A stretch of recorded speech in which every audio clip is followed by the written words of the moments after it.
Hi, welcome to this small presentation about three French winemaking regions. Let's call them outsider wine regions. Today we will talk about Languedoc-Roussillon, Languedoc and Roussillon. We will talk about Provence and we will talk about Alsace. As you all know, the wine industry is extremely important for the French economy.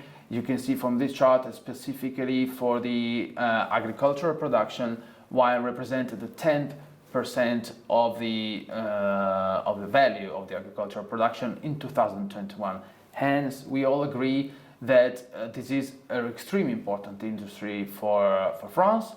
Therefore, outside of the main wine regions like Burgundy, Bordeaux, Champagne, Rhone Valley, and Loire, the other regions are getting in better shape in order to not only conquer the national market but also to conquer the export market. We all think that generally when we cover important nations like France or Italy, we talk about the AOP, the AOP, the protected denomination of origin. But of course, many regions are also covered by protected geographical indications. And the case of Languedoc-Roussillon is specifically relevant because, as you can see from this chart, Languedoc-Roussillon has about 70,000 hectares covered by Alsace production, but the rest is EGP or protected geographical indication production. But the first region that we will talk about today is Alsace. Every time that I talk about Alsace, what you have to know is that I always make an historical introduction. And the reason is that what we have to understand is why in Alsace, although it's a French region, we have mainly German names for winemakers and we have mainly Germanic grape varieties. And the reason is very simple. For several centuries, Alsace in German, was part of the Holy Roman Empire. And it was a strategic part of Europe. You know, Strasbourg is there. It's strategic because the Rhine River is passing through. And the Rhine River, it was an extremely important commercial arteria in Europe. It still is today.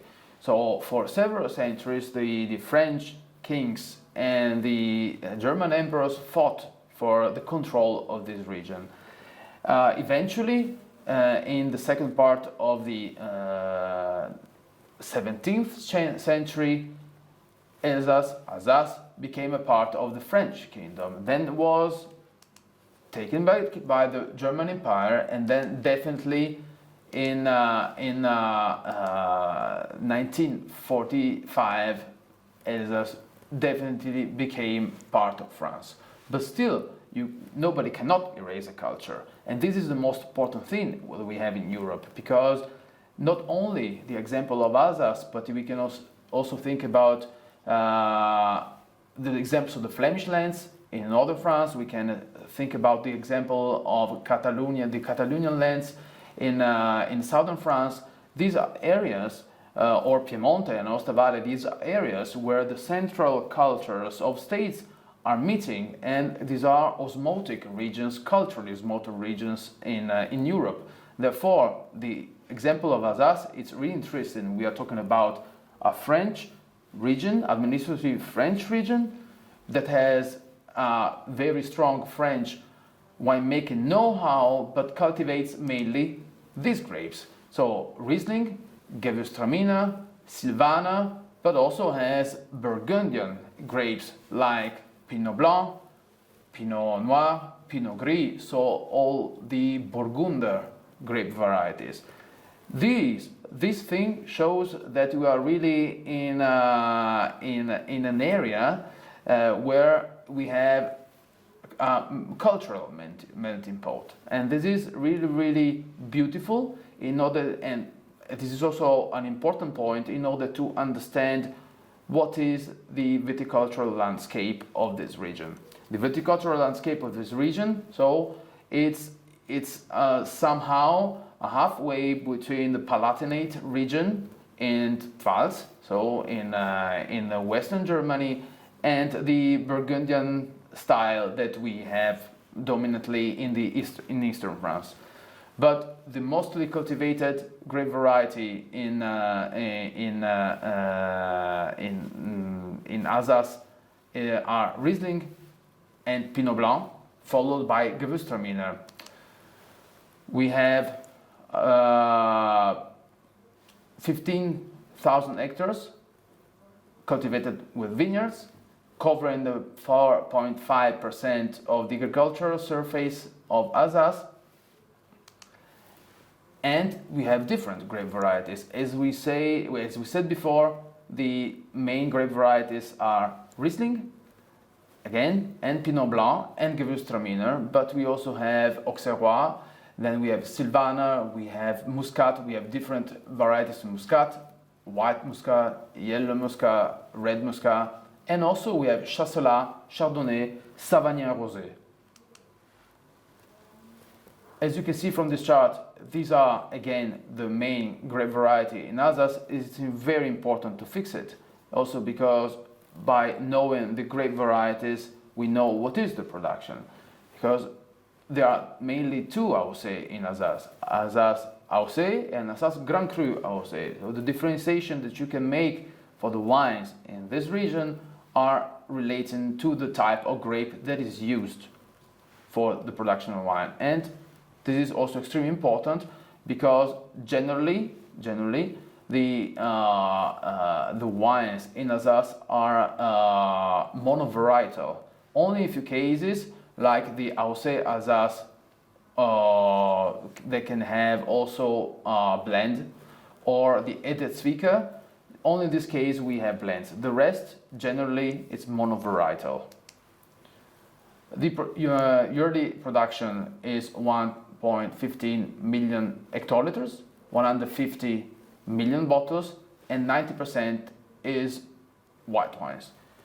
The rest of 10% of red wine, it's a recent trend, because with the climate change, it happens that it's possible also in Alsace to produce extremely good Pinot Noir. But if you went to Alsace 20 years ago, for instance, when I was living in France 20 years ago, if you were trying Pinot Noir in Alsace, they were not as good as they are today, because they were very weak, poor in anthocyans, even poorer in tannins than in Burgundy, so they were not mature enough to produce, the grapes were not mature enough in order to produce proper red wines. Today's, the trend is completely different. Therefore, the exploration of red wines in Alsace is worth to be done. The mostly cultivated grape variety in Alsace, it's Riesling, but the volumes, the most important volumes, are coming from Pinot Noir. This shows that, Pinot Blanc. This shows that Pinot Blanc is a grape variety that has higher yields than Riesling, but it's also showing another thing, that Pinot Blanc, it's mainly used for the Crémant d'Alsace. Crémant d'Alsace is an important production for Alsace. It's the second most important region for Crémant production in France, after Loire, and 55% of the production of Pinot Blanc goes into the Crémant d'Alsace. We have 4,000 winemakers, and the cooperatives movement is in Alsace. It's extremely important. 48% of the production in Alsace, it's made by the cooperatives, but we have more and more independent wine growers, and especially it's the independent wine growers that led and paved the way for the strong organic movement of wine production in Alsace.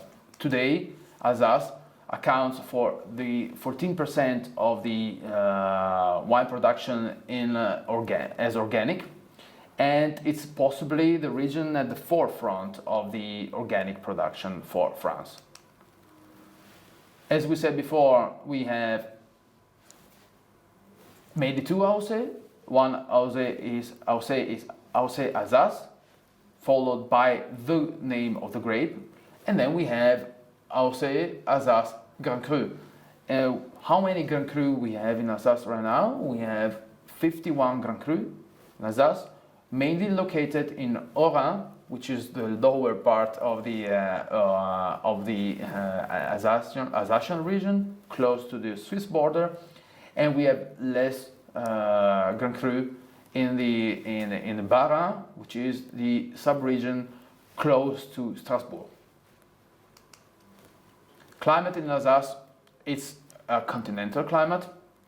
It's the same climate that you find in the Palatinate regions. There are two neighbor regions, and as I said before, also similarly cultural. So the winds from the west are blocked by the Vosgian mountain chain, and then we arrive into the plain of Alsace, with all the coteaux of Alsace that are exposed on the Rhine Valley. What is really interesting also about Alsace is its geology. It's one of the morphology of Alsace is extremely complex. We go from alluvial deposits and limestone close to the Rhine River to an important puzzles of different terroir and soils in Alsace, from marly soils to schist soils to granite soils.